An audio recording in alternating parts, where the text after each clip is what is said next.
Hello hi നമസ്കാരം. Welcome back to another episode of UVDV.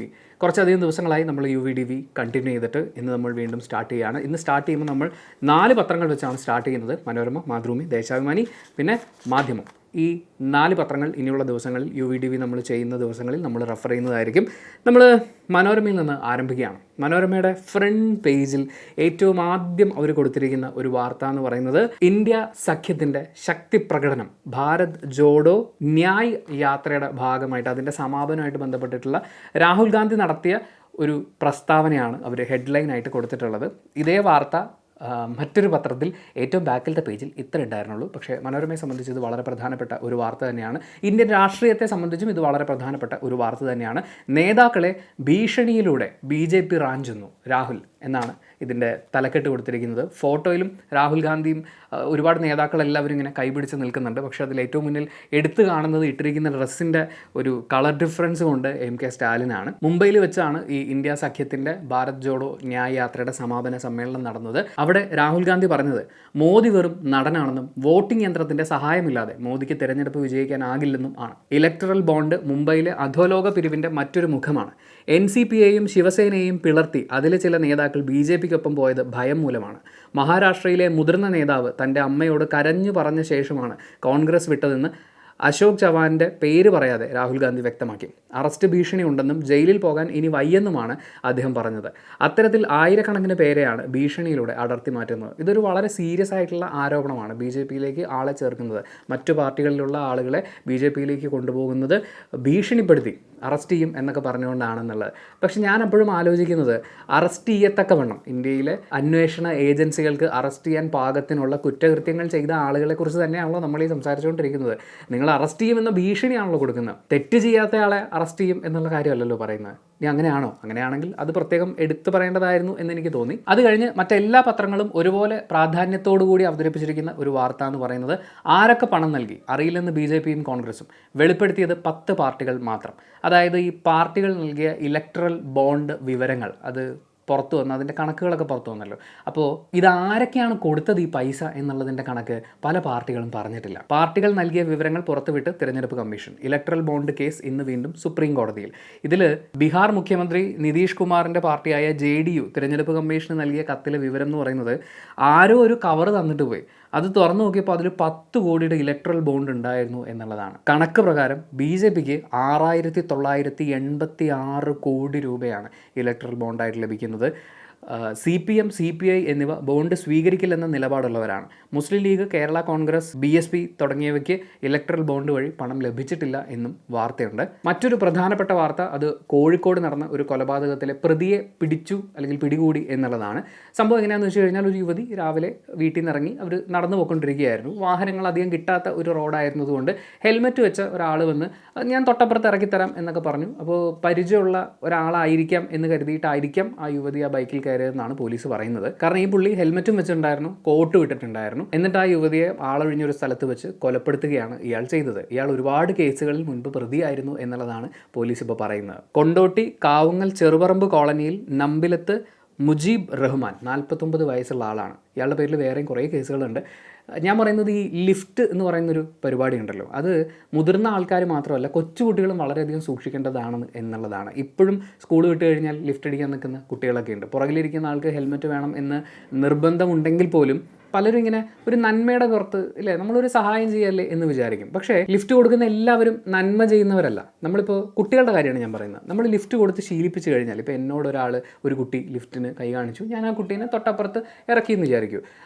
അപ്പം ഞാൻ കുട്ടിയോട് മോശമായിട്ടൊന്നും പെരുമാറിയിട്ടില്ല, വളരെ ഡീസൻ്റായിട്ട് അതങ്ങനെ നടന്നു. അടുത്തൊരു 3-4 പേരും അങ്ങനെ ചെയ്തു. പക്ഷേ പിന്നീട് ഒരു തവണ ആ കുട്ടിക്ക് ലിഫ്റ്റ് കൊടുക്കുന്നയാൾ അയാൾ നല്ല ഉദ്ദേശത്തോടു കൂടി ആയിരിക്കണം എന്നില്ലല്ലോ. മറ്റെല്ലാവരെയും വിശ്വസിച്ചതുപോലെ ആ കുട്ടി അയാളെ വിശ്വസിച്ച് പോകില്ലേ? അത് തന്നെയാണല്ലോ ഇവിടെ ഈ ഒരു സ്ത്രീയുടെ ഭാഗത്ത് സംഭവിച്ചിട്ടുണ്ടാവുക. അപ്പോൾ മുതിർന്ന ആളുകളാണെങ്കിലും അല്ലെങ്കിലും ഒക്കെ ഈ പരിചയമില്ലാത്ത വാഹനത്തിൽ സംഭവം ഇത് ഒരു മഹാമനസ്കതയൊക്കെയാണ്. ഒരാളെ നമ്മൾ സഹായിക്കുകയാണ്, നമ്മുടെ കയ്യിൽ വണ്ടിയുണ്ട്, വെയിലുമുണ്ട്, അല്ലെങ്കിൽ മഴ കൊണ്ട് കഷ്ടപ്പെട്ട് നടന്നു പോകേണ്ട ഒരാളെ നമ്മൾ സഹായിക്കുന്നതൊക്കെയാണ്. പക്ഷേ ഇതിനകത്ത് ഇത്തരം ഒരു വലിയ അപകടം ഒളിഞ്ഞിരിപ്പുണ്ട് എന്നുള്ള കാര്യം ഒന്ന് കരുതിയിരിക്കുക. പ്രത്യേകിച്ച് കുട്ടികളെ ലിഫ്റ്റ് അടിക്കാൻ പഠിപ്പിക്കാതിരിക്കുക, അല്ലെങ്കിൽ ലിഫ്റ്റ് അടിക്കുന്നത് പ്രോത്സാഹിപ്പിക്കാതിരിക്കുക. മുൻപ് എപ്പോഴോ ഞാൻ റേഡിയോയിൽ വർക്ക് ചെയ്യുന്ന സമയത്ത് വർഷങ്ങൾക്ക് മുമ്പ് ഇങ്ങനൊരു ക്യാമ്പയിൻ തന്നെ നടന്നിട്ടുണ്ടായിരുന്നു. അതായത് പോലീസ് സ്കൂൾ കുട്ടികൾക്ക് ലിഫ്റ്റ് കൊടുക്കരുത് എന്നും അങ്ങനെ ലിഫ്റ്റ് കൊടുത്ത് കുട്ടി യാത്ര ചെയ്യുന്നത് പോലീസ് തടഞ്ഞു നിർത്തിയിട്ട് ഇത് ആരാ എന്താണെന്നൊക്കെ ചോദിച്ചിട്ട് ബന്ധമില്ലാത്ത ഒരാളാണെന്നുണ്ടെങ്കിൽ അതിൽ നടപടി ഉണ്ടാവും എന്നൊക്കെ ഉണ്ടായിരുന്നു. അതൊക്കെ ഇപ്പോൾ എവിടെയാണ് എങ്ങനെയാണ് ആ ആക്ടിവിറ്റി നടന്നുകൊണ്ടിരിക്കുന്നതെന്ന് എനിക്കറിയില്ല. പക്ഷേ ലിഫ്റ്റ് ഒരു വലിയ സംഭവം തന്നെയാണ്. പിന്നെ ഒരു പ്രധാനപ്പെട്ട വാർത്ത ആനകൾക്ക് വളരെയധികം സന്തോഷം നൽകുന്നൊരു കാര്യമാണ്. അതിൻ്റെ ഫോട്ടോ മനോരമ ഫ്രണ്ട് പേജിൽ കൊടുത്തിട്ടുണ്ട്. കാലടി മറ്റൂർ തൃക്കയിൽ മഹാദേവ ക്ഷേത്രത്തിൽ റോബോട്ടിക് ആനയെ വിശേഷാൽ ചടങ്ങുകളോടെ നടക്കിരുത്തുന്നു. ആനയെ നടക്കിരുത്തുക എന്ന് പറയുന്നത് നമ്മൾ കുറേ സിനിമകളിലൊക്കെ കണ്ടിട്ടുള്ളതാണ്. ഗുരുവായൂർ കേശവൻ ആനയെ ഗുരുവായൂർ നടക്കിരുത്തിയതാണെന്നുള്ളത്. ഇത് റോബോട്ടിക് ആനയാണ് നടക്കിരുത്തിയിരിക്കുന്നത്. കാഴ്ചയിലും ശരീരചലനത്തിലും ഒക്കെ യഥാർത്ഥ ആനയോട് കിടപിടിക്കുന്നതാണ് മഹാദേവൻ എന്നു പേരുള്ള ഈ ആന റോബോട്ട്. മൃഗസംരക്ഷണ സംഘടനയായ പെറ്റ ഇന്ത്യയാണ് ഇതിൻ്റെ നിർമ്മാണത്തിന് പിന്നിൽ. നടി പ്രിയാമണിയും സഹകരിച്ചു എന്ന് വാർത്തയുണ്ട്. ഞാൻ കുറച്ച് നാളുകൾക്ക് മുമ്പ് ഒരു റീല് കണ്ടിട്ടുണ്ടായിരുന്നു. അതെങ്ങനെയാണെന്ന് വെച്ച് കഴിഞ്ഞാൽ 2 ആൾക്കാർ കൂടി ഈ ആനയുടെ കോസ്റ്റ്യൂം ഇട്ടിട്ട് ഡാൻസ് കളിക്കുകയാണ്. നല്ല രസമുണ്ടായിരുന്നു. ഏതോ ഒരു അമ്പലത്തിലെ പരിപാടിയോ അങ്ങനെ എന്തോ ആണ്.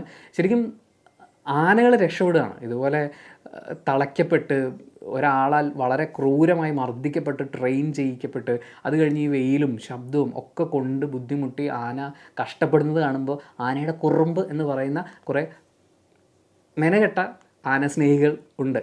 ആനയെ നിങ്ങൾ സ്നേഹിക്കുകയാണെങ്കിൽ അതിനെ അതിൻ്റെ സ്വാഭാവിക ആവാസ സ്ഥലത്ത് ജീവിക്കാൻ അനുവദിക്കുക എന്നുള്ളതാണ് ഏറ്റവും പ്രധാനപ്പെട്ട കാര്യം എന്നാണ് എൻ്റെ ഒരു അഭിപ്രായം എന്ന് പറയുന്നത്.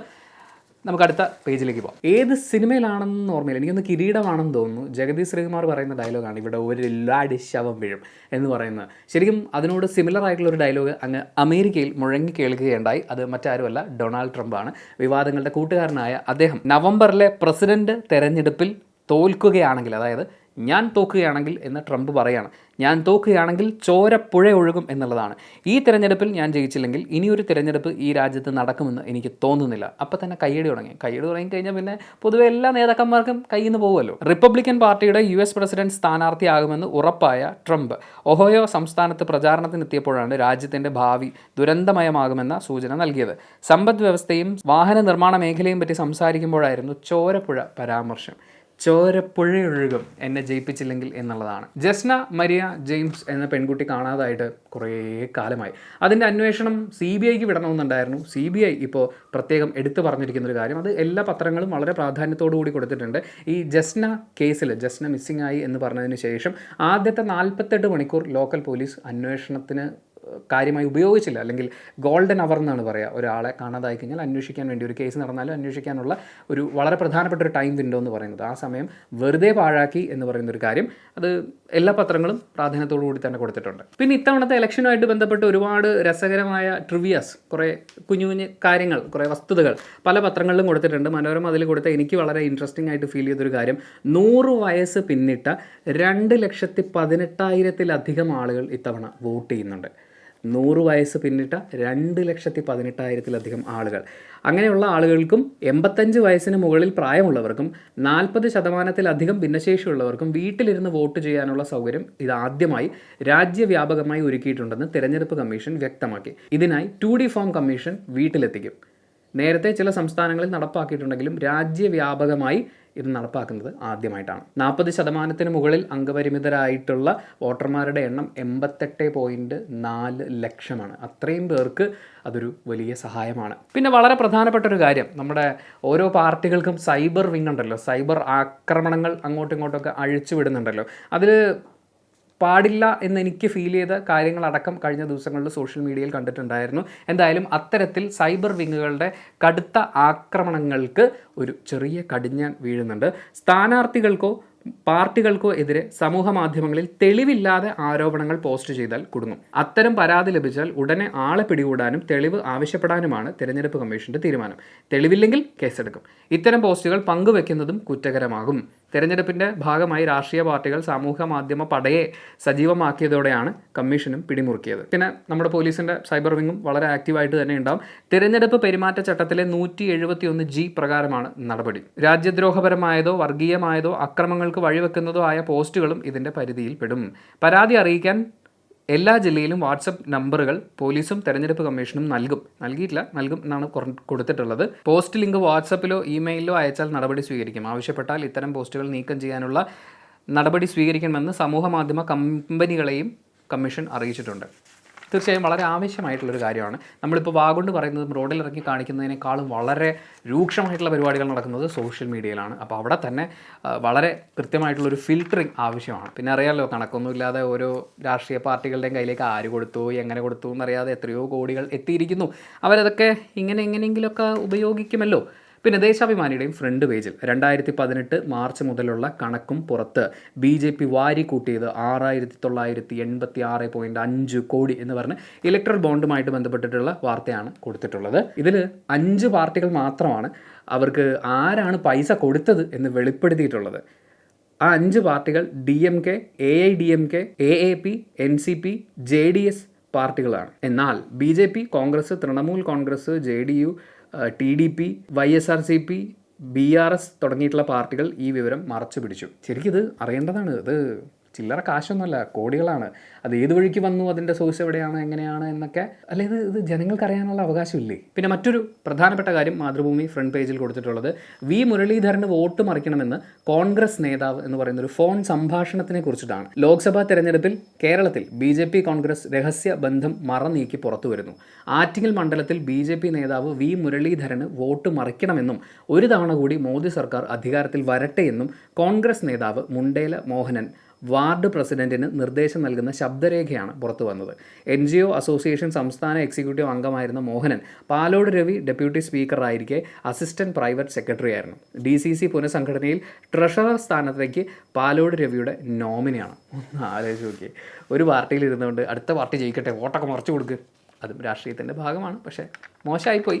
ഇതൊക്കെ പുറത്തു വരിക എന്ന് പറയുന്നത് അതിനേക്കാൾ വലിയ കോമഡിയല്ലേ. പിന്നെ മറ്റൊരു പ്രധാനപ്പെട്ട വാർത്ത ദേശാഭിമാനി കൊടുത്തിരിക്കുന്നത് മുംബൈ സൈബർ പോലീസിൻ്റെ പേരിൽ, നമ്മുടെ സൈബർ പോലീസല്ല, മുംബൈ സൈബർ പോലീസിൻ്റെ പേരിൽ 55 ലക്ഷം രൂപ തട്ടിയെടുത്തു. ഇതിലിപ്പോൾ എന്താ സംഭവം എന്ന് വെച്ച് കഴിഞ്ഞാൽ, ഇത് കാക്കനാടാണ് നടന്നത്, കേരളത്തിലാണ് നടന്നത്. അതായത് കാക്കനാട് താമസിക്കുന്ന രംഗനാഥൻ എന്ന് പറയുന്ന ആൾ, പുള്ളി മുംബൈയിലേക്ക് അയച്ച പാഴ്സലിൽ മുംബൈ പോലീസിന് 750 ഗ്രാം ലഹരി മരുന്ന് കണ്ടെത്തിയിട്ടുണ്ട്. RBI വെരിഫിക്കേഷൻ നടത്തുന്നതിൻ്റെ ഭാഗമായിട്ട് അക്കൗണ്ട് വിവരങ്ങൾ നൽകണമെന്നും തങ്ങൾ നിർദ്ദേശിക്കുന്ന അക്കൗണ്ടിൽ പണം നിക്ഷേപിക്കണമെന്നും തട്ടിപ്പുകാർ വിശ്വസിപ്പിച്ചു. ശനിയാഴ്ചയാണ് പണം നൽകാൻ ഫോൺ സന്ദേശം ലഭിച്ചത്. ഭീഷണിക്ക് വഴങ്ങി രംഗനാഥൻ പണം നൽകി. തുടർന്ന് ഇത് തട്ടിപ്പാണെന്ന് ബോധ്യപ്പെട്ടതിനെ തുടർന്ന് പരാതി നൽകി. 55 ലക്ഷം രൂപ പുള്ളി ഒരു പാഴ്സൽ അയച്ചു. അത് മുംബൈ ചെന്നപ്പോൾ പോലീസുകാർ പിടികൂടിയപ്പോൾ അതിൻ്റെ അകത്ത് 750 ഗ്രാം ലഹരി മരുന്നാണെന്ന് കണ്ടെത്തി അത്രേ. അപ്പോൾ അത് ഞങ്ങൾക്ക് ചെക്ക് ചെയ്യണം, അതിന് നിങ്ങൾ അക്കൗണ്ടിൽ പൈസ ഇട്ട് തരണമെന്ന് പറയുന്നത് ഇതിന് മുമ്പ് ഉണ്ടായിരുന്നേ. ഈ ലണ്ടനിൽ നിന്ന് മറ്റേ ഫസ്റ്റ് പ്രൈസ് ലോട്ടറി നിങ്ങൾക്ക് അടിച്ചിട്ടുണ്ട്, അത് നിങ്ങൾക്ക് അയച്ചു തരണം എന്നുണ്ടെങ്കിൽ നിങ്ങളുടെ അക്കൗണ്ട് ഡീറ്റെയിൽസ് വെരിഫൈ ചെയ്യണം, അതിനുവേണ്ടി നിങ്ങൾ കുറച്ച് പണം ഞങ്ങളുടെ അക്കൗണ്ടിലേക്ക് അയക്കണം എന്നൊക്കെ പറഞ്ഞ് പണ്ട് കുറേ മെയിലൊക്കെ വരുമായിരുന്നില്ല. അതിൻ്റെ വേറൊരു വേർഷനായിട്ടാണ് എനിക്ക് തോന്നുന്നത്. പക്ഷേ ഈ പുള്ളി എന്തിനാണ് ഇത് വിശ്വസിച്ചത് എന്നെനിക്ക് മനസ്സിലായില്ല. നമ്മുടെ ഭാഗത്ത് തെറ്റില്ല എന്ന അത്രയും ഉറപ്പുള്ളപ്പോൾ അതും ഇത്രയും വലിയൊരു തുകയൊക്കെ അക്കൗണ്ടിലേക്ക് അയച്ചു കൊടുക്കുക എന്ന് പറഞ്ഞു കഴിഞ്ഞാൽ പോലീസ് അന്വേഷിക്കട്ടെ, എന്താണ് അതിൻ്റെ സത്യാവസ്ഥ എന്നുള്ളത് പുറത്തു വരട്ടെ. പിന്നെ വളരെ പ്രഡിക്റ്റബിൾ ആയിട്ടുള്ള ഒരു വാർത്ത എന്ന് പറയുന്നത് വൈദ്യുത ഉപയോഗം ഉയർന്നു തന്നെ എന്ന് പറയുന്ന ഒരു വാർത്തയാണ്. സംസ്ഥാനത്ത് 6ാം ദിവസവും 10 കോടി യൂണിറ്റ് വൈദ്യുതിയുടെ ഉപയോഗം. ശമിക്കാത്ത ചൂടിൽ തിങ്കൾ മുതൽ ശനി വരെ തുടർച്ചയായി ഉയർന്ന വൈദ്യുതി ആവശ്യകതയാണ് ഉണ്ടായത്. ശനിയാഴ്ച വൈകുന്നേരം 6 മുതൽ രാത്രി 11 വരെ 4968 മെഗാവാട്ടാണ് ഉപയോഗം. ഉറപ്പായിട്ടും കറണ്ടിൻ്റെ ഉപയോഗം കൂടും, ചൂട് അമ്മാതിരിയാണ്. ഫുൾ ടൈം AC-യും ഫാനും ഒക്കെ ഓണാക്കിയിട്ട്, അതായത് AC ഇട്ടിട്ട് ഫാൻ ഓണാക്കിയിട്ടിട്ട് ഇരിക്കാൻ പറ്റിയിരുന്നെങ്കിൽ എന്ന് ആരും ആഗ്രഹിച്ച് പോകുന്ന ഒരു കാലാവസ്ഥയിലൂടെ നമ്മൾ കടന്നു പോയിക്കൊണ്ടിരിക്കുകയാണ്. നമുക്ക് മുമ്പുള്ളവരൊക്കെ ചെയ്തു കൂട്ടിയതിൻ്റെയൊക്കെ ഭാഗമായി സ്വാഭാവികമായി ഉണ്ടാകുന്ന കാലാവസ്ഥാ വ്യതിയാനത്തിൻ്റേതായിരിക്കാം അല്ലേ എൽ നിനോ പ്രതിഭാസം. എന്തായാലും ചൂട് കൂടുതലാണ്, പ്രതിഭാസം എന്തായാലും ചൂട് കൂടുതലാണല്ലോ. അപ്പോൾ അതിൻ്റെ ഭാഗമായിട്ട് വൈദ്യുതി ഉപയോഗം കൂടിയിട്ടുണ്ട്. അതുപോലെ നമ്മുടെ വീട്ടിലെ കറണ്ട് ബില്ല് കൂടാനുള്ള സാധ്യതയുണ്ട്. ചായയെങ്കിൽ ചായ, നമുക്കൊരു ചായ വന്നാണ് സുഹൃത്തുക്കളെ. പിന്നെ ഇലക്ട്രൽ ബോണ്ടുമായിട്ട് ബന്ധപ്പെട്ട മറ്റൊരു ഇൻഫർമേഷൻ ദേശാഭിമാനി നടുക്കത്തെ പേജിൽ കൊടുത്തിരിക്കുന്നത് എന്താണെന്ന് വെച്ചാൽ, പുതിയ കമ്പനികൾ വാങ്ങിക്കൂട്ടിയത് 384 കോടിയുടെ ബോണ്ട് എന്നുള്ളതാണ്. അതായത് ഈ ബോണ്ട്, ഇലക്ട്രൽ ബോണ്ട് വാങ്ങാൻ വേണ്ടി മാത്രം കമ്പനികൾ രൂപീകരിച്ചു എന്ന രീതിയിലുള്ളൊരു ആരോപണമാണ്. 2021 നവംബർ 25 ബംഗാളിൽ രൂപീകരിച്ച access logistics private limited 2023 April 12-നും 2024 ജനുവരി 10-നും ഇടയിൽ 22 കോടിയുടെ ബോണ്ട് വാങ്ങി എന്നാണ്. അതുപോലെ വേറെയും കമ്പനികളുടെ ലിസ്റ്റൊക്കെ കൊടുത്തിട്ടുണ്ട്. തീർച്ചയായും ഈ ഇലക്ട്രൽ ബോണ്ട് എന്ന് പറയുന്നത് വളരെ ശക്തമായ അന്വേഷണം ഉണ്ടാവേണ്ടത് തന്നെയാണ്. അതിനെക്കുറിച്ച് നമുക്കൊരു എനിക്ക് തോന്നുന്നു കുറേ ഇൻഫർമേഷൻ പല പത്രത്തിൽ പല ആളുകളിലായിട്ട് കിടപ്പുണ്ട്. അതിനെക്കുറിച്ച് നമുക്കൊരു ഒന്നിച്ചൊരു വീഡിയോ ചെയ്യാം. പിന്നെ സോഷ്യൽ മീഡിയയിൽ 2 വീലറിൽ സർക്കസ് കാണിക്കുന്ന ആളുകൾ വളരെയധികം ശ്രദ്ധിക്കേണ്ട ഒരു വാർത്ത എന്ന് പറയുന്നത് ഓപ്പറേഷൻ ബൈക്ക് സ്റ്റണ്ട് ആണ്. 32 വാഹനങ്ങളാണ് പിടിച്ചെടുത്തിട്ടുള്ളത്. ഇരുചക്ര വാഹനങ്ങളിലെ അഭ്യാസ പ്രകടനങ്ങൾ തടയുന്നതിനായി പോലീസും മോട്ടോർ വാഹന വകുപ്പും ചേർന്ന് നടത്തിയ പരിശോധനയിൽ 26 പേരുടെ ഡ്രൈവിംഗ് ലൈസൻസ് റദ്ദാക്കി. 4 പേർക്കെതിരെ കേസെടുത്തു. വിവിധ ജില്ലകളിലായി 32 വാഹനങ്ങൾ പിടിച്ചെടുക്കുകയും 4,70,750 രൂപ പിഴ ഈടാക്കുകയും ചെയ്തു. വാഹനങ്ങൾ രൂപമാറ്റം വരുത്തുക, അമിത വേഗത്തിൽ അഭ്യാസ പ്രകടനം നടത്തുക, എന്നിട്ട് ഇതിൻ്റെ എല്ലാം ഫോട്ടോയും വീഡിയോ എടുത്ത് സോഷ്യൽ മീഡിയയിൽ പോസ്റ്റ് ചെയ്യുക, അങ്ങനെയാണ് ഈ ആളുകളെയൊക്കെ ഇവർ തപ്പിയെടുത്തത്. ട്രാഫിക് IG-യുടെ കീഴിലുള്ള ട്രാഫിക് റോഡ് സേഫ്റ്റി സെൽ സമൂഹ മാധ്യമങ്ങളിൽ പരിശോധന നടത്തിയാണ് കുറ്റവാളികളെ കണ്ടെത്തിയത്. ചില വീഡിയോസൊക്കെ കാണുമ്പോൾ സത്യം പറയാലോ ഞാനും അയച്ചു കൊടുത്തിട്ടുണ്ട്. എന്താണ് ഈ കാണിക്കുന്നത്? കാരണം അവനവന് സർക്കസ് കാണിച്ച് അപകടം പറ്റുന്ന മാത്രം ഒരു ട്രാക്കിലൊക്കെ കാണിച്ചു കൂട്ടുന്ന പരിപാടിയാണെങ്കിൽ മനസ്സിലാക്കാം. പബ്ലിക് റോഡിൽ ബാക്കിയുള്ള വാഹനങ്ങൾ കൂടി അപകടമുണ്ടാക്കുന്ന രീതിയിൽ, ബാക്കിയുള്ളവരുടെ ജീവനും കൂടി ഉപദ്രവം ഉണ്ടാക്കുന്ന രീതിയിൽ ഈ പരിപാടി കാണിച്ചു കൂട്ടുന്നത് നമുക്ക് ഒരു തരത്തിലും യോജിക്കാൻ പറ്റില്ല. ഓപ്പറേഷൻ ബൈക്ക് സ്റ്റണ്ട് സ്ട്രോങ് ആയിട്ട് നടക്കട്ടെ. പിന്നെ പ്രൊഫഷണൽ ആയിട്ട് ചെയ്യുന്ന ആളുകളുണ്ട്. അവരൊക്കെ എന്തായാലും സോഷ്യൽ മീഡിയയിലാണെങ്കിലും അതല്ല പൊതു ഇടങ്ങളിലാണെങ്കിലും ഇമാതിരി ഷോ കാണിക്കാറില്ല. അതുകൊണ്ട് പ്രൊഫഷണൽ ബൈക്ക് സ്റ്റണ്ട് ചെയ്യുന്ന ആളുകളെ ഞാൻ യാതൊരു തരത്തിലും മോശമായിട്ട് പറയല്ല. പക്ഷെ അതല്ലാതെ ചുമ്മാ ഷോ കാണിക്കുന്ന കുറച്ച് ആളുകളുണ്ട്. പിന്നെ മറ്റൊരു കാര്യം ഞാൻ ചരമക്കോളത്തിൽ ശ്രദ്ധിച്ചതാണ്. 3 വാർത്തകളാണ്. പുഴയിൽ കുളിക്കാൻ ഇറങ്ങിയ വിദ്യാർത്ഥി മരിച്ചു, കുട്ടി മരിച്ചു, യുവാവ് മരിച്ചു എന്നൊക്കെയുള്ള ഹെഡിങ്ങിൽ വന്നിട്ടുള്ളത്. ഒരാൾക്ക് 18 വയസ്സ്, ബാക്കി 2 പേർക്ക് 22 വയസ്സ്. 3 പേരാണ്. വേനൽക്കാലമാണ്, ചൂട് കൂടുകയാണ്. ഞാനിതിന് മുമ്പും പറഞ്ഞിട്ടുണ്ട്, നമ്മൾ ഈ വെള്ളത്താൽ ചുറ്റപ്പെട്ട് കിടക്കുന്ന ആളുകളായിട്ട് പോലും നമ്മൾ നീന്തൽ പഠിക്കുന്ന കാര്യത്തിൽ കുറച്ച് പുറകിലാണ്. മാത്രമല്ല വെള്ളത്തിന് എങ്ങനെ ട്രീറ്റ് ചെയ്യണമെന്ന് നമുക്കറിയില്ല. അങ്ങ് ആവേശമാണ്. ആ ആവേശത്തിൻ്റെയൊക്കെ ഭാഗമായി ഇതുപോലെ ഒരുപാട് അപകടങ്ങൾ ഉണ്ടാകാൻ സാധ്യതയുണ്ട്. ദയവ് ചെയ്ത് നിങ്ങൾ എവിടെയെങ്കിലും പോവുകയാണെങ്കിൽ ആ പ്രദേശത്തുള്ള ആളുകളുടെ നിർദ്ദേശങ്ങൾ അനുസരിക്കുക. നിങ്ങൾക്ക് എത്ര പരിചയമുണ്ടെന്ന് പറഞ്ഞാലും ഒരു പരിധിക്കപ്പുറത്തേക്ക്, എത്ര നീന്തിയുള്ള എക്സ്പീരിയൻസ് ഉണ്ടെന്ന് പറഞ്ഞാലും ഒരു പരിധിക്കപ്പുറത്തേക്ക് ഓവർ കോൺഫിഡൻസ് കാണിക്കാതിരിക്കുക. That's dangerous. കുറച്ച് ചായ പിടിക്കട്ടെ. പത്രങ്ങളുടെ എണ്ണം കൂടുമ്പോൾ സ്വാഭാവികമായും പണി കൂടുന്നുണ്ട്. എൻ്റെ പ്രിപ്പറേഷൻ ടൈം നല്ലോണം കൂടി. ഏതൊക്കെ വാർത്തകൾ വായിക്കണം എന്നുള്ളത് ഞാൻ നേരത്തെ പറഞ്ഞിരുന്നു. മനോരമയുടെ ഫ്രണ്ട് പേജിലുള്ള ഈ വാർത്ത, മോദി വെറും നടനാണ്, നമ്മുടെ EVM ആണ് ജയിപ്പിക്കുന്നതെന്ന് പറയുന്ന വാർത്ത, ഇത്രയും ഫോട്ടോ ഒക്കെ കൊടുത്ത വാർത്ത ദേശാഭിമാനിക്ക് ഇത്രേ ഉള്ളൂ. ഇങ്ങനൊരു കുഞ്ഞു കോളത്തിൽ മാത്രമായിട്ട് അവർ ഒതുക്കിയിട്ടുണ്ട്. ഒരു തെറ്റായിട്ടുള്ള കാര്യമൊന്നുമല്ല, ഓരോരുത്തർക്കും ഓരോ പ്രാധാന്യങ്ങളാണല്ലോ. പിന്നെ നമ്മുടെ പ്രധാനമന്ത്രി EDയെ, എൻഫോഴ്സ്മെൻറ്റ് ഡയറക്ടറേറ്റിനെ ഒന്ന് പുകഴ്ത്തിയിട്ടുണ്ട്. വേറൊന്നുമല്ല, 1,00,000 കോടി രൂപയാണ് അവർ കണ്ടെത്തിയത്. കഴിഞ്ഞ 10 വർഷത്തിൽ എൻഫോഴ്സ്മെൻറ്റ് ഡയറക്ടറേറ്റ് രാജ്യത്ത് 1,00,000 കോടി രൂപയുടെ കള്ളപ്പണമാണ് പിടികൂടിയതെന്ന് പ്രധാനമന്ത്രി നരേന്ദ്രമോദി. EDയുടെ ശക്തമായ നടപടികളിൽ രാജ്യത്ത് ചിലർക്ക് തന്നോട് പരിഭവമുണ്ടെന്നും പ്രധാനമന്ത്രി പറഞ്ഞു. ലോക്സഭാ തെരഞ്ഞെടുപ്പ് തീയതികൾ പ്രഖ്യാപിച്ചതിന് പിന്നാലെ ശനിയാഴ്ച ഡൽഹിയിൽ സംഘടിപ്പിച്ച ഇന്ത്യ ടുഡേ കോൺക്ലേവിലാണ് പ്രധാനമന്ത്രിയുടെ പ്രതികരണം. രാജ്യം സ്വാതന്ത്ര്യം നേടി മോദി സർക്കാർ അധികാരത്തിലെത്തുന്നതിന് മുൻപ് വരെയുള്ള കാലയളവിൽ 5,000 കോടി രൂപയുടെ കള്ളപ്പണം മാത്രമാണ് രാജ്യത്ത് പിടികൂടിയത്. പക്ഷേ പ്രധാനമന്ത്രി വന്നതിന് ശേഷം, നരേന്ദ്രമോദി വന്നതിന് ശേഷം കഴിഞ്ഞ 10 വർഷത്തിനിടയിൽ 1,00,000 കോടിയാണ് കണ്ടെത്തിയെന്നുള്ളതാണ്. എൻ്റെ ഒരു കാൽക്കുലേഷൻ പ്രകാരം ഈ ഇലക്ട്രൽ ബോണ്ട് വാർത്തയും മറ്റു കാര്യങ്ങളും എല്ലാം കൂടെയൊക്കെ ചേർത്ത് വെച്ച് നോക്കുമ്പോൾ ശരിക്കും ED ഒന്ന് എല്ലാ സൈഡിലും കയറി ഇറങ്ങുകയാണെങ്കിൽ നമുക്ക് ഈ 1,00,000 കോടിയൊക്കെ ക്രോസ് ചെയ്യാവുന്നതേ ഉള്ളൂ എന്നാണ്. ഇനി ഇത് പറഞ്ഞതിൻ്റെ പേരിൽ എൻ്റെ പുറകെ വരുമോ എന്നറിയില്ല. വന്നാലൊന്നും കിട്ടാനില്ല, എന്നാലും പറഞ്ഞതേ ഉള്ളൂ.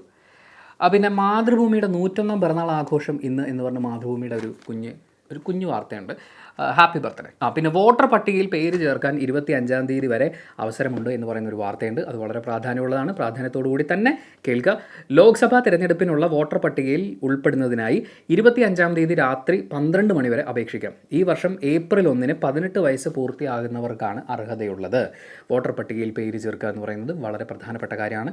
വോട്ട് ചെയ്യുക എന്നുള്ളതും ഏറ്റവും പ്രധാനപ്പെട്ട കാര്യമാണ്. നിർബന്ധമായും വോട്ട് രേഖപ്പെടുത്തണം കേട്ടോ, അത് പാഴാക്കി കളയരുത്. നേരത്തെ ജനുവരി 1-ന് 18 വയസ്സാവുന്നവരുടെ അപേക്ഷയാണ് പരിഗണിച്ചിട്ടുണ്ടായിരുന്നത്. പക്ഷേ തിരഞ്ഞെടുപ്പ് പ്രഖ്യാപനത്തിന് പിന്നാലെയാണ് ഈ ഒരു ഇളവ് വന്നിട്ടുള്ളത്. ഏപ്രിൽ 1-ാം തീയതിക്കുള്ളിൽ 18 വയസ്സ് കംപ്ലീറ്റ് ആവുകയാണെങ്കിൽ വോട്ടർ പട്ടികയിൽ പേര് ചേർക്കാവുന്നതാണ്. ബൂത്ത് ലെവൽ ഓഫീസർ മുഖേനയോ തിരഞ്ഞെടുപ്പ് കമ്മീഷൻ്റെ NVSP portal, voter help line app വഴിയോ ഒക്കെ അപേക്ഷ സമർപ്പിക്കാവുന്നതാണ്. പിന്നെ മറ്റൊരു സോഷ്യൽ മീഡിയ വാർത്ത കൂടിയുണ്ട്. ഒന്നുമില്ല, 2 പേര് റീൽ ഉണ്ടാക്കിയതാണ്. റീൽ ഉണ്ടാക്കാൻ ഇവന്മാർ ചെയ്തത് എന്താണെന്ന് വെച്ച് കഴിഞ്ഞാൽ, ഒരു ജലാശയം, അതിൻ്റെ പുറത്ത് പെട്രോൾ കോരി ഒഴിച്ചു, എന്നിട്ട് അതിന് തീയിട്ടു. അപ്പോൾ വെള്ളത്തിൻ്റെ മുകളിൽ ഇങ്ങനെ തീ കത്തിക്കൊണ്ടിരിക്കുമല്ലോ, എന്നിട്ട് ആ തീയിലേക്ക് എടുത്ത് ചാടി, എന്നിട്ട് ഇങ്ങനെ പൊങ്ങി വരും. അങ്ങനെ പൊങ്ങി വരുമ്പോഴേക്കും വലിയ പരിക്കുകൾ ഉണ്ടാവില്ല, എന്നാലും അത്യാവശ്യം പരിക്കുകൾ ഉണ്ടാവും. അപ്പോൾ അത് ചെയ്തിട്ട് അതിൻ്റെ വീഡിയോ സോഷ്യൽ മീഡിയയിൽ പോസ്റ്റ് ചെയ്തു. സ്വാഭാവികമായും അവരെ പോലീസ് അറസ്റ്റ് ചെയ്യേണ്ടതാണ്. തൂത്തുക്കുടി സാത്താംകുളം വാൽത്തുറൈ സ്വദേശി രഞ്ജിത്ത് ബാലയെയും സുഹൃത്ത് ശിവകുമാറിനെയുമാണ് പോലീസ് അറസ്റ്റ് ചെയ്തത്. ഒരാൾക്ക് 23 വയസ്സ്, അടുത്താൾക്ക് 21 വയസ്സ്. ഇതിൽ വേറൊരാളും കൂടി ഉണ്ട്. പുള്ളി ഒളിവിൽ പോയിട്ടുണ്ട്. ഒരു ചതുപ്പ് നിലത്തിൽ തീയിട്ടിട്ട് അതിൻ്റെ അകത്തേക്ക് എടുത്തു ചാടുക. എന്ത് സുഖമാണ് ഇതിൽ നിന്ന് കിട്ടുന്നത്, അല്ലെങ്കിൽ എത്ര ലൈക്കിന് വേണ്ടിയാണ് ഈ ചെയ്യുന്നത് എന്നുള്ളത് അതൊരു വൻ കോമഡി ആയിപ്പോയി. പിന്നെ മറ്റൊരു വളരെ സീരിയസ് ആയിട്ടുള്ള വാർത്തയുണ്ട്. സംഭവം നടന്നത് ബാംഗ്ലൂരിലാണ്. അതായത് ഒരു ക്ലാസ് മുറിയിൽ ഒരു കുട്ടിയുടെ കയ്യിലുണ്ടായിരുന്ന 2000 രൂപ കാണാതായി. അവർ സ്കൂളിൽ ക്ലാസ്സിലെ മറ്റു കുട്ടികളുടെ എല്ലാവരുടെയും ബാഗൊക്കെ പരിശോധിച്ചു. പക്ഷേ ഒരു ബാഗിലും കിട്ടിയില്ല. അതിനുശേഷം 3 കുട്ടികളെ സെപ്പറേറ്റ് ആയിട്ട് വിളിച്ച് അവരുടെ വസ്ത്രം അഴിച്ച് പരിശോധിപ്പിച്ചു. അതിൽ മനം നൊന്ത് ഒരു കുട്ടി ആത്മഹത്യ ചെയ്തു. 9ാം ക്ലാസ്സിൽ പഠിക്കുന്ന കുട്ടിയാണ്. ഇത് ബാംഗ്ലൂരിൽ നടന്ന വാർത്തയല്ലേ? നമ്മുടെ നാട്ടിൽ എന്താണ് ഇതിന് ഇത്രയും പ്രാധാന്യം എന്ന് ചോദിച്ചു കഴിഞ്ഞാൽ, നമ്മൾ കൊച്ചു കുട്ടികളല്ലേ എന്ന് വിചാരിച്ച് പലപ്പോഴും കുഞ്ഞുങ്ങളോട് ചെയ്യുന്ന പല കാര്യങ്ങളും അത് നമ്മൾ ഉദ്ദേശിക്കുന്നതിനും അപ്പുറത്തേക്ക് അവരെ വേദനിപ്പിക്കുന്നതാണ്. പ്രത്യേകിച്ച് 9ാം ക്ലാസ്സിലൊക്കെ പഠിക്കുന്ന ഒരു കുട്ടിയുടെ സത്യസന്ധതയെ ചോദ്യം ചെയ്യുക, അയാളുടെ ആത്മാഭിമാനത്തെ ചോദ്യം ചെയ്യുക എന്ന് പറയുന്നത് അത്രയും വേദന ഉണ്ടാക്കുന്ന ഒരു കാര്യമാണ്. അപ്പോൾ അതുപോലെയുള്ള കാര്യങ്ങൾ നമ്മുടെ നാട്ടിൽ ഉണ്ടാവാൻ പാടില്ല. ഇപ്പോൾ ഞാൻ ഈ വീഡിയോ ചെയ്യുമ്പോൾ ഇത് ലോകത്തുള്ള എല്ലാവരും കേൾക്കുമെന്നോ അല്ലെങ്കിൽ ലക്ഷക്കണക്കിന് സബ്സ്ക്രൈബേഴ്സ് ഈ വീഡിയോ കാണുമെന്നൊന്നും വിചാരിച്ചിട്ടൊന്നുമല്ല. ഒന്നിത് ചെയ്യുമ്പോഴുള്ള എൻ്റെ ഒരു ആശ്വാസവും പിന്നെ ഇത് കാണാൻ കാത്തിരിക്കുന്ന വളരെ കുറച്ചാണെങ്കിലും കാണാൻ ആഗ്രഹിക്കുന്ന ആളുകളുണ്ടെന്ന് വെച്ചിട്ടാണ്. അക്കൂട്ടത്തിൽ അധ്യാപകർ ആരെങ്കിലും ഉണ്ടെങ്കിൽ കുട്ടികളെ അത്രയും ബഹുമാനത്തോടു കൂടി തന്നെ കാണണം. അവരുടെ അഭിമാനത്തിന്, അവരുടെ പ്രൈവസിക്ക് അതിന് കൊടുക്കേണ്ട വാല്യൂ കൊടുക്കണം. പലപ്പോഴും പല നിർദ്ദേശങ്ങൾ കേൾക്കുമ്പോൾ, സ്കൂളുകളിലുള്ള ആഘോഷങ്ങളായിട്ട് ബന്ധപ്പെട്ടുള്ള നിർദ്ദേശങ്ങൾ കേൾക്കുമ്പോൾ, കുട്ടികളെ ട്രീറ്റ് ചെയ്യുന്ന ചില കാര്യങ്ങൾ കേൾക്കുമ്പോൾ വിഷമം തോന്നിയിട്ടുണ്ട്. അപ്പോൾ അതുകൊണ്ടാണ് ഇത് ബാംഗ്ലൂരിൽ നടന്നതാണെങ്കിലും നമ്മുടെ നാട്ടിലൊരിക്കലും ഇനി നടക്കാൻ പാടില്ലാത്ത ഒരു കാര്യമാണ്. സിമിലർ കാര്യങ്ങൾ സംഭവിച്ചിട്ടുണ്ട് എന്നാണ് എൻ്റെ ഒരു ഓർമ്മ. പക്ഷേ ന്യൂസ് കൃത്യമായിട്ട് എനിക്ക് ഓർത്തെടുക്കാൻ പറ്റുന്നില്ല. അതുകൊണ്ടാണ് ഞാൻ അത് കോട്ട് ചെയ്യാത്തത്. ഇനി മറ്റൊരു പ്രധാനപ്പെട്ട വാർത്ത, സ്വർണ്ണച്ചേന വാഗ്ദാനം ചെയ്ത് തട്ടിപ്പ്, യുവതി പിടിയിൽ. ഇപ്പോഴും സ്വർണ്ണച്ചേന കൊടുക്കാം എന്ന് പറഞ്ഞിട്ട് അത് വിശ്വസിക്കുന്ന ആൾക്കാരുണ്ടല്ലോ എന്നുള്ളതാണ് എനിക്ക് ഏറ്റവും അത്ഭുതമായിട്ട് തോന്നുന്നത്. കരുനാഗപ്പള്ളിയിൽ നിന്നാണ് റിപ്പോർട്ട് ചെയ്തിട്ടുള്ളത്. സ്വർണ്ണച്ചേന വാഗ്ദാനം ചെയ്ത് തട്ടിപ്പ് നടത്തിയെന്ന കേസിൽ യുവതി അറസ്റ്റിൽ. തേവലക്കര കരീച്ചി കിഴക്കതിൽ രേഷ്മയാണ്, 25 വയസ്സുള്ളൂ, കരുനാഗപ്പള്ളി പോലീസിൻ്റെ പിടിയിലായത്. തൊടിയൂർ സ്വദേശികളായ അമ്പിളിയെയും ഇവരുടെ ബന്ധുക്കളായ ഗീത, രോഹിണി എന്നിവരെയും രേഷ്മ കബളിപ്പിച്ച് തട്ടിപ്പ് നടത്തിയെന്നാണ് കേസ്. താലി പൂജ നടത്തിയാൽ സ്വർണ്ണച്ചേന ലഭിക്കുമെന്ന് പറഞ്ഞ് വിശ്വസിപ്പിച്ച് പലപ്പോഴായി 32 ലക്ഷം രൂപയും 60.5 പവൻ സ്വർണവും യുവതി തട്ടിയെടുത്തതായാണ് പരാതി.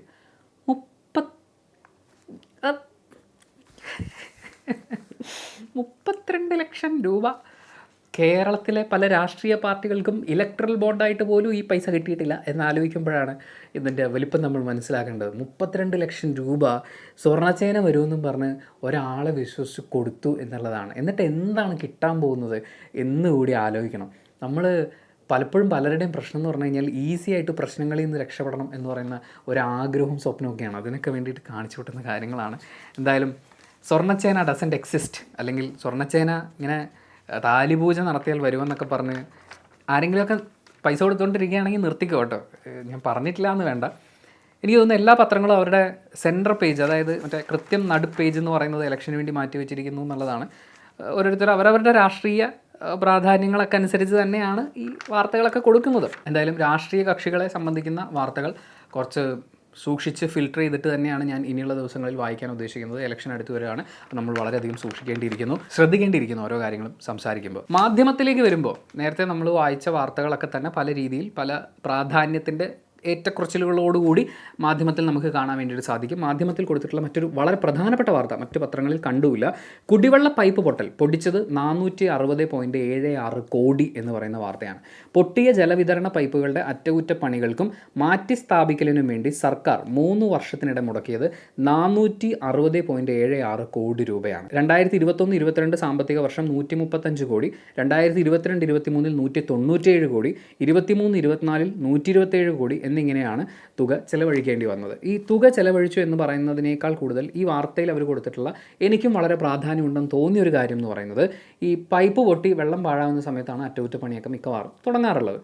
പല റോഡുകളും പൊട്ടിപ്പൊളിഞ്ഞ് പോകാറുമുണ്ട്. വെയിറ്റ് കൂടിയ വണ്ടി പാസ് ചെയ്ത് പോവുക, പിന്നെ പൈപ്പിൻ്റെ കാലപ്പഴക്കം ഒക്കെ കൊണ്ടൊക്കെ സംഭവിക്കും. പിന്നെ പൈപ്പ് പൊട്ടുന്നത് പരിഹരിക്കാനൊക്കെയുള്ള പരിപാടികളൊക്കെ ഇവർ ആലോചിക്കുന്നുണ്ട്. പക്ഷേ ഇതിങ്ങനെ ഇടയ്ക്കിടയ്ക്ക് പൊട്ടുക എന്ന് പറയുന്ന സിറ്റുവേഷൻ ഉണ്ടല്ലോ. അതായത് വാർത്ത ഞാൻ വായിക്കാം. കാലപ്പഴക്കം ചെന്ന പൈപ്പുകൾ പൊട്ടി വെള്ളം പാഴാകുന്നത് പതിവ് കാഴ്ചയാണ്. എറണാകുളം, തിരുവനന്തപുരം നഗരങ്ങളിലെ പ്രധാന കേന്ദ്രങ്ങളിലടക്കം ഇത്തരത്തിൽ കുടിവെള്ള വിതരണ പൈപ്പ് സമീപകാലത്ത് പൊട്ടിയിട്ടുണ്ട്. പല സ്ഥലങ്ങളിലും വലിയ പൈപ്പുകൾ പൊട്ടി റോഡ് തകർന്ന സംഭവങ്ങളും ഉണ്ടായിട്ടുണ്ട്. കാലഹരണപ്പെട്ട പൈപ്പുകൾ സമയബന്ധിതമായി മാറ്റി സ്ഥാപിക്കുന്നതിലൂടെ മാത്രമേ ഈ സ്ഥിതിക്ക് പരിഹാരം കാണാനാകൂ. അതേസമയം ഇത്തരത്തിൽ പഴക്കം ചെന്ന പൈപ്പുകളെക്കുറിച്ചുള്ള ഒരു വിവരവും രേഖകളും അധികൃതരുടെ പക്കലില്ല. കാലാവധി കഴിഞ്ഞ പൈപ്പുകൾ എത്രത്തോളം എന്ന് തിട്ടപ്പെടുത്തിയിട്ടില്ലെന്നാണ് ജല അതോറിറ്റി വ്യക്തമാക്കുന്നത്. പൈപ്പുകളുടെ ഉപയോഗ കാലാവധി ഔദ്യോഗികമായി നിശ്ചയിച്ചിട്ടുമില്ല.